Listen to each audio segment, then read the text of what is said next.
Hello and welcome to another training session on uSee. Today we're going to look at general configuration settings. I'm already logged in as administrator, so I'm going to select configuration from the left hand side of the home page. I next select general, which takes me directly to the general settings page. The first item at the top of the list is general information. Here you will find uSee's current software version and the name that was assigned to the product during production. In this case, the product has been named Helvar uSee 10041. This name is electronically embedded in the product and is also on the printed label which is attached to the uSee product. This same name is used as the SSID when selecting wireless communication. One more thing to note, in this section you'll see an update button to the right of the username. If you have an update file you wish to apply to, for instance, take uSee to a new version, you simply click on the update button. This brings up a classic open file dialog. You would select the upgrade file which would have been supplied by Helvar and press the open button. This will start the update process, which is fully automatic. All upgrade files supplied by Helvar are first authenticated by uSee to ensure that no virus can be applied to the system.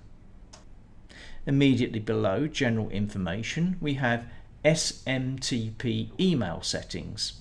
You'll remember that when we looked at setting up user accounts that some users had the ability to receive email. This will only work if the SMTP email settings have been completed. This requires the server name, the port number, user and password. There are two ways that you can set the date and time on the uSee box. One is by using the local date and time from your current browser, and you simply do this by clicking the button that I'm now pointing at. A second option is you can manually set the time by clicking the second button, and you can see now this brings up a dialog and it allows me to pick the date and to pick the time. I'm not going to change this. You can also change the time zone setting for the uSee product. By default from the factory it's set to be UTC London time. As you can see here I have a choice depending on your location in the world where we can set the correct time zone. There are a couple of other items here which are useful if you require technical support. Let's look in particular at the section called download. This allows us to extract from the uSee product logs that have been created.